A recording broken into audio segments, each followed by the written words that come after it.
we want to play an interview that was done yesterday. No, not yesterday. Today, Wednesday, Monday, on CNN.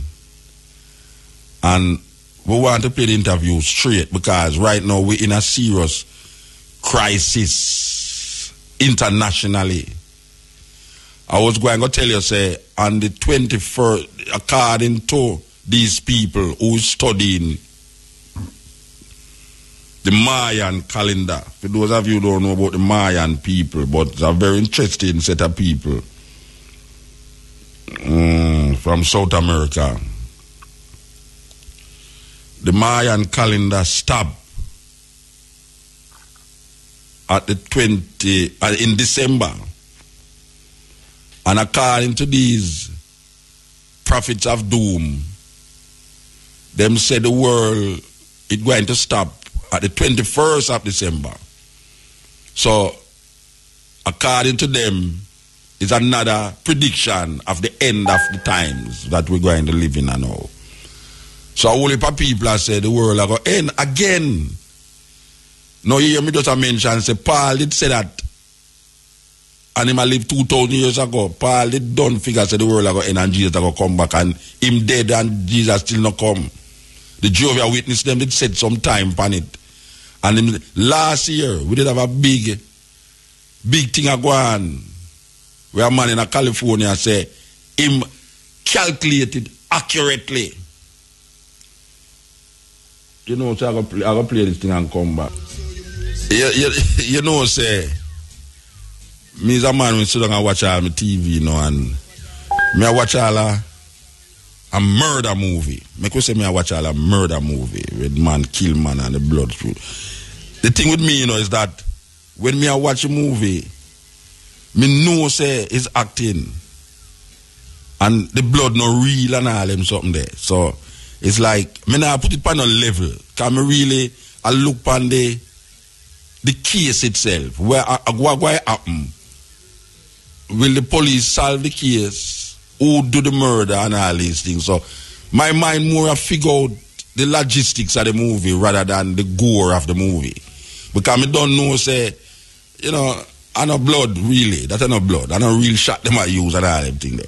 The thing with the news, you know, is that it's real. It's the right beside you. It's the down the road from you. It's the cross the road from you. The down country from you. It's real. So to me now, it's like the news scarier to me than a horror movie. Like all the Chainsaw Massacre or the Saw 1, 2, 3, 4, and 5. I mean, we sit down and watch that. I don't feel no way. The man just come and just saw for all him hand because he want to come out of chain. I mean, sit down and watch it. I don't feel no way. I'm not scared or nothing. And when me I watch the news, it's like it freaked me out, Rasta. And my lady say, she know I watch the news. I mean, they are watching news because me have to figure out where I go in Jamaica. Me can't lock off myself. So, but really and truly, sometimes you could have to lock off yourself because it freaky, Rasta. It worse than Chainsaw Massacre. It worse than Saw 1, 2, 3, 4 or I know what you did last summer. The movie there, scary movie 1, 2, 3, and 4 and 5. It's scary, but it's not scary to the point where you start to think over and over about it. Because when we watch a movie and me don't watch a movie, that is it, you know. Me nobody deal with that again. When me watch the news, it press from my mind till me I'll come here so with the news from my mind and I talk about the news all 1 hour straight. I would never sit and talk about a movie 1 hour straight. Because the movie not there on my mind. The whole time I drive me, I say, no, but Irwin, me know them place there in the Rasta. Me used to live a man to go be, you mean say some man go up in them little quiet village there. Go do them something there. You know, me know the place them. So me I say, that is horror movie in its own self. And it affect me. Chainsaw Massacre, you know, murder and that. It not affect me. It not affect me. Me not go to bed and have nightmare about these things. But me lay down on my bed and think about the woman them, and now I sleep. I mean, now I sleep because it bother me that you have people like that. So, me that tell you, say, the Mayan calendar, according to these people, these prophets of doom, I claim say December is another date where we have to look for again, where we might not get up, we might not see no Christmas this year. People are easy to understand. I say, well, right now, they have all the advertisements on TV, you know, where they matter with the Mayan calendar we are going to end, and them say, well, the insurance, it's an insurance advertisement. They must say, all right, you can't go and talk about Mayan calendar. You see, insurance, we are going to give insurance till after the Mayan calendar, but people claim, say, the world are going to end on the 21st of December. I think at the 21st of December, based upon the Mayan calendar. So the Mayan calendar more accurate than the Gregorian calendar, which is the calendar we use. Pope Gregory calendar. We use the Gregorian calendar. And them say the Gregorian calendar is not really an accurate calendar based upon astronomy and astrology. Them say the Mayan calendar is a more accurate calendar. And it end 2012. Because they make all a movie about 2012, you know. If you scared it, whatsoever out of way, you know. Believe you me, we never see that movie there, 2012. Before 2012, you know, the man, they make a movie named 2012, you know. Where you see the whole of the place and mash up and some meteorite come on and mash down the whole place and all them something there. But the 21st of December is when this thing supposed to happen. Now, why may I say that? Is to say this, that America and Israel look like them want to usher in this idea of the apocalypse. And really and truly, the possibility that all of us might die is not far-fetched because of the increase in talk by Israel and America against Iran. Now, Iran and the president of Iran is the new Saddam Hussein. It's a serious thing going on, you know. And the prime minister of Israel, Netanyahu, is saying that him unilaterally a plan figure bomb Iran because him no look like him want to wait for America because Obama claims say him not drawing a red line yet. Obama said them not going to allow Iran to build a nuclear bomb. Israel say, when you say they not allow it, what you mean? Because that them do know, them make a nuclear bomb. And the president, I can't even pronounce the name properly, you know, but I'm going to get it, you know. His name Ahmadinejad, something like that. Anyway, because I say the president of Iran, I don't want to bite my tongue. The president of Iran, them shift them nuclear energy source because them say, really and truly, we not really make no bomb. What we are do is use for make nuclear energy for really sustain with development. Well, Israel don't believe that because this man, the president of Iran, did make a statement say Israel should have wiped Israel off of the face of the earth. So Israel take that as a threat. Now, America, who you know back Israel, and maybe I should say Israel back America. America is saying, look here, we have put everything on the table, you know. We not allow you to make no nuclear bomb, you know. Considering, say, North Korea have a nuclear bomb, Israel have a nuclear bomb, America have nuclear bomb, China have nuclear bomb, but them don't want Iran to have. Pakistan have nuclear bomb, India have nuclear bomb, but them see Iran as a threat in that part of the world. So, this president of Iran is like the next Saddam. Now, given that America did back Saddam Hussein against Iran, when Saddam Hussein did drop the poison upon the Iranian them, he was an ally of America. And then them tell the world, say, Saddam Hussein was part of the organization that dropped 2 planes in a them building, the Twin Towers them in a New York, and that him link with Al Qaeda, and him also have a weapon of mass destruction. Now, 10 years, 12 years after, we realize that the man never have none. And them go and them destroy Iraq, which Iraq was one of the most progressive in terms of education, science and technology, and the advancement of education. Iraq was one of the most advanced countries them in that part of the world, under this so-called dictator named Saddam Hussein. Now, every day, people die in Iraq. When them go in there and mash up the country, and it don't fix back. Claims them are going to install democracy. There's no democracy in Iraq right now. Every day you hear a car bomb blow. There's no democracy in Iraq right now. Every day you hear a car bomb blow up somebody. This and that and all these things. Corruption and all these things they go on. So Iraq is mash up. Then them go in Afghanistan.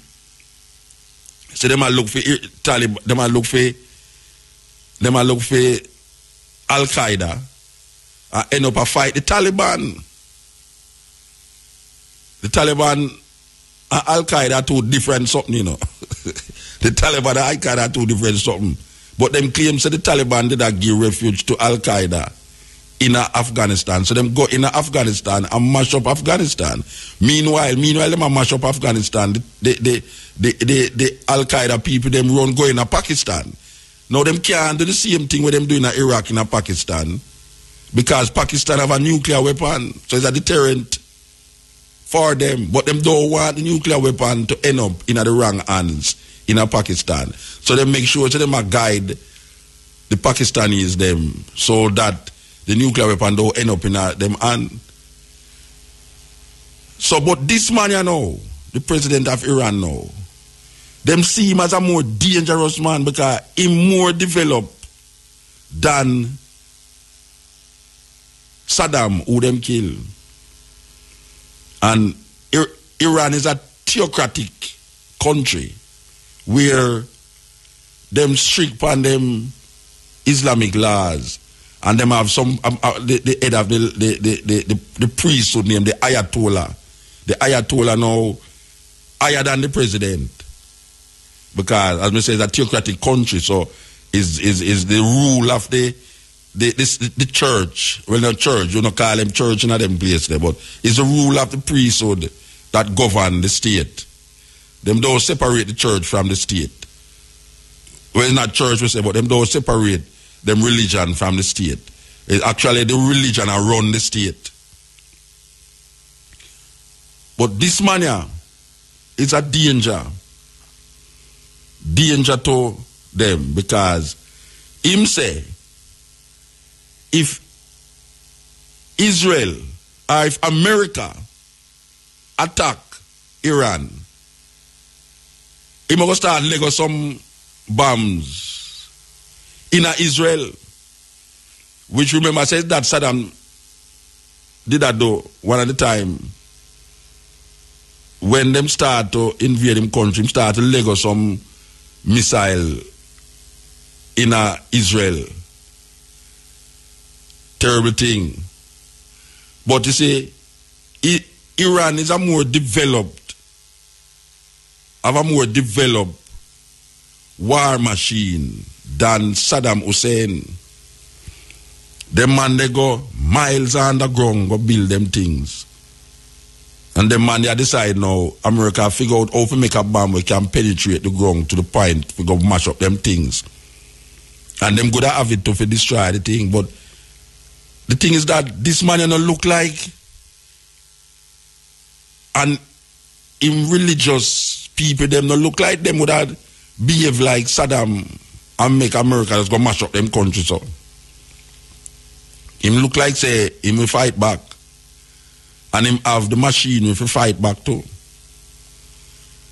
But the Israeli, I say, look here man, America, watch out, we no business where you are saying now. We now wait for you for come make the man go make the bomb, you know. We now wait. Because right now, them are make it, and by maybe a year or two, them could have a nuclear weapon. And we now allow that, you know, because it's distressing to for here, say Iran have nuclear weapon right beside Israel. Where Israel have nuclear weapon, you know, but it's like nobody that check say Israel have a bomb somebody. But them feel say him going to use it indiscriminately. That is the fear. The fear is that if you allow him, because he's a madman, he's going to use it indiscriminately, which is that them the thing Saddam going to do too.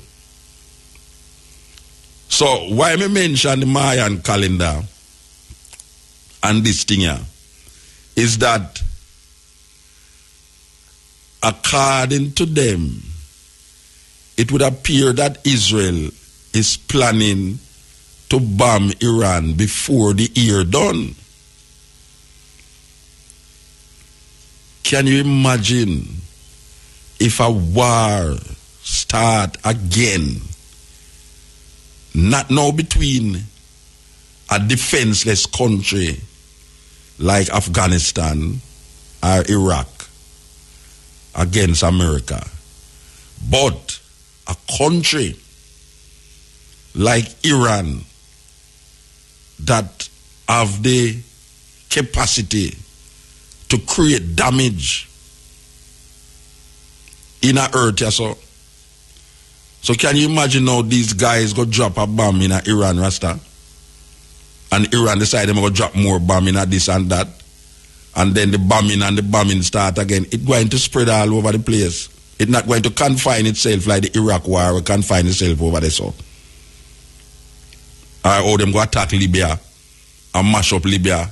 You know, let them kill Gaddafi. Libya mash up the so now. So, Monday, a man named Piers Morgan from CNN, work with CNN, the Englishman who take refuge in America and now become an American, him do an interview with the president of Iran. And him asked this president about enough things, all homosexuality, him asked the president about.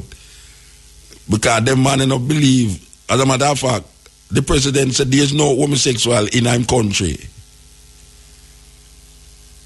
And him no believes a man born homosexual.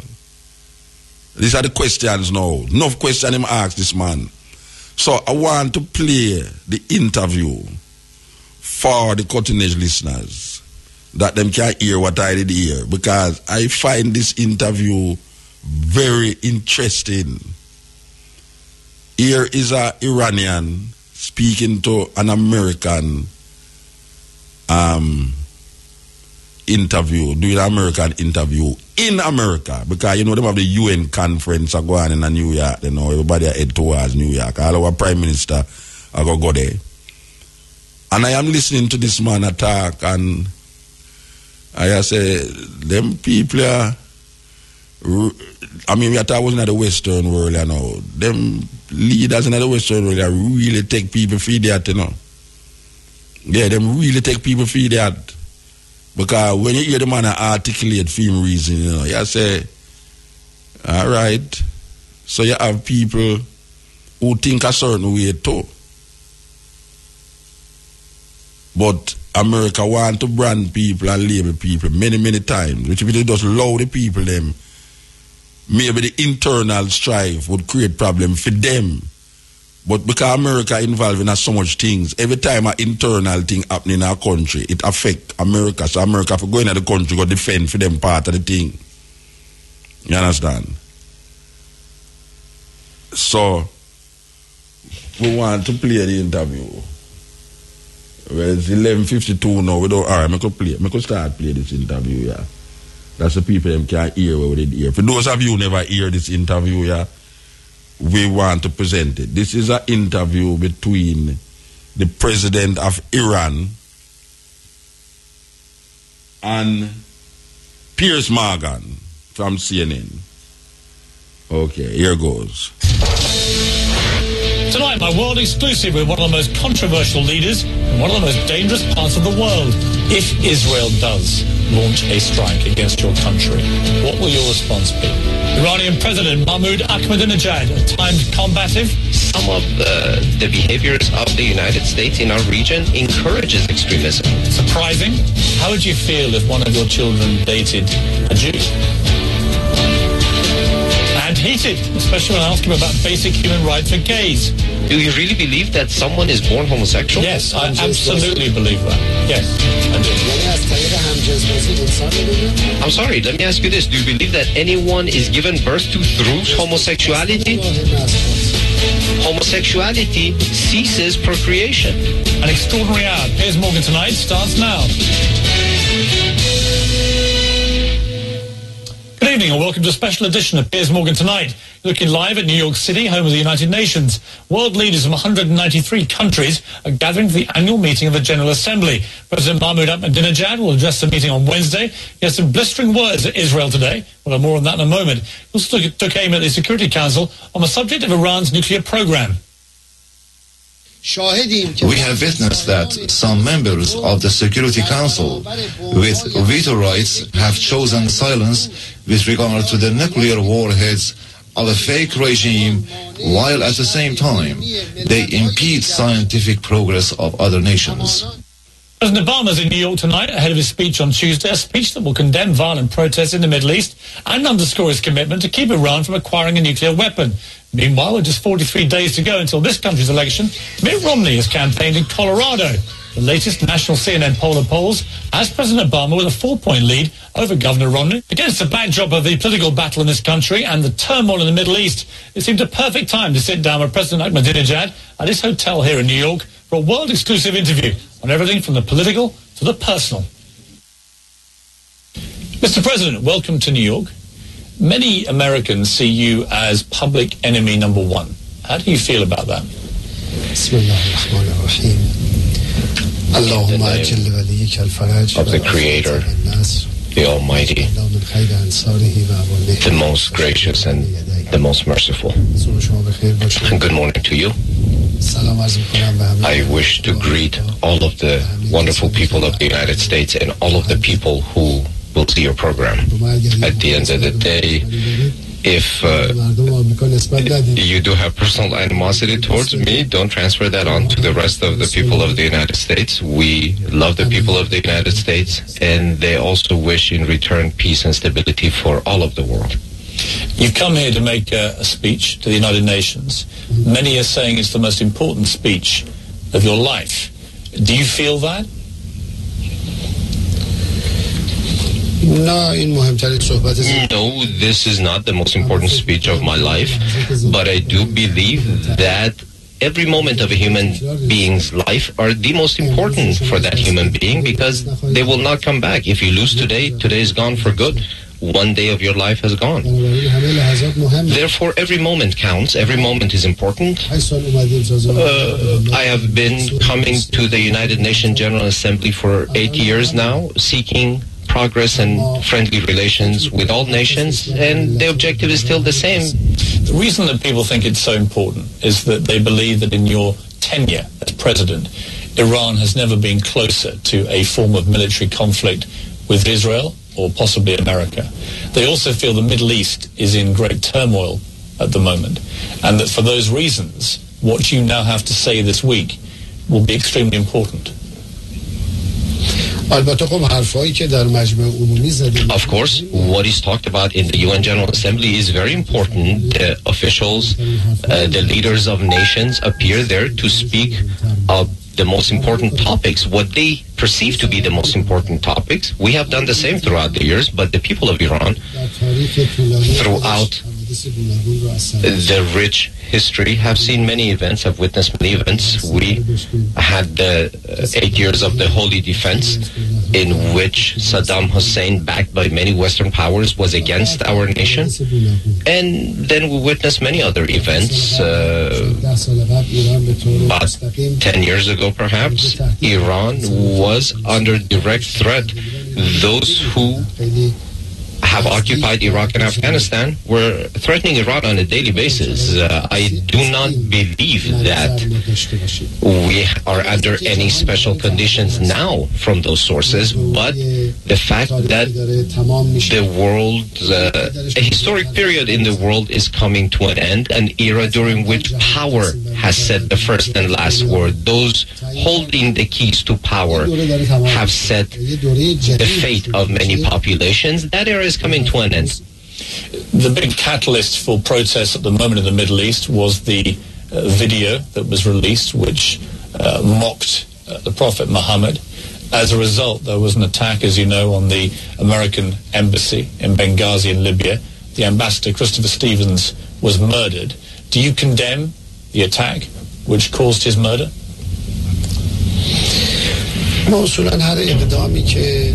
Fundamentally, first of all, any action that is provocative, offends the religious thoughts and feelings of any people, we condemn. Likewise, we condemn any type of extremism. Of course, what took place was ugly. Offending the Holy Prophet is quite ugly. This has very little or nothing to do with freedom and freedom of speech. This is the weakness of and the abuse of freedom. And in many places it is a crime. It shouldn't take place, and I do hope that day will come in which politicians will not seek to offend those whom others hold holy or sanctities. But we also believe that this must also be resolved in a humane atmosphere, in a participatory environment, and we do not like anyone losing their lives or being killed for any reason anywhere in the world. There are protesters all over the Middle East now threatening the staff of American embassies, threatening to kill them, to behead them. Do you think they should stop? You see, I cannot determine what people or nations should do, but I do think that extremism gives birth to following and subsequent extremism. Perhaps if the politicians take a better position in the West vis-a-vis offensive words or thoughts or pictures towards what we hold holy, I think conditions will improve. But most nations do not pursue tensions and conflict. What was your view, your opinion of the Arab Spring last year, and what is your opinion of what is happening now in the countries where there were uprisings and we saw the end of Gaddafi and Mubarak and so on? I do believe that all of the world needs a reform. The reform must take place everywhere. Everywhere. Even in the very same place that you and I are sitting, because still humans have not reached a degree of completeness. There have been a lot of strides made, but hopes and aspirations have not been realized. In some places, reforms have taken place, and some sparks, as you said, we have witnessed, but the desired point is still far away. You have often said that democracy, freedom, whatever you want to call it, is best born out of the people of the country, not from other countries interfering. We saw that happening in Tunisia, in Egypt, in Libya. Have you encouraged that? Do you encourage the people of those countries to rise up and to protest?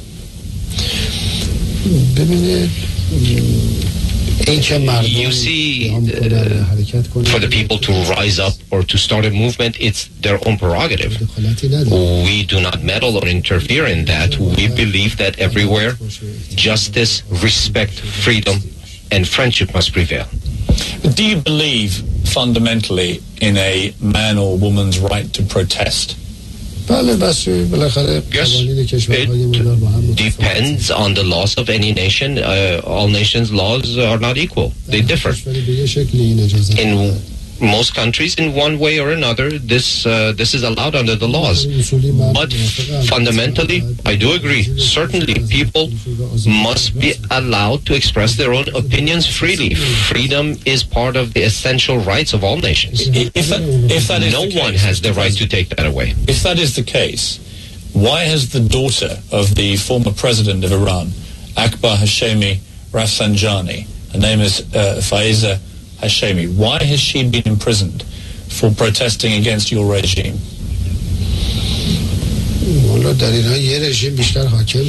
In Iran, there is only one regime, so perhaps they're protesting against that. And in Iran, the judicial branch is not under the power of the government, of the administration. They have their own laws, and that's what they follow. And we have no interference in that. And the government has paved the way for the highest form of freedom for all people. And you see that comfortably people criticize, people sometimes trespass the borderlines of proper protest. Yeah, this is the Continental FM.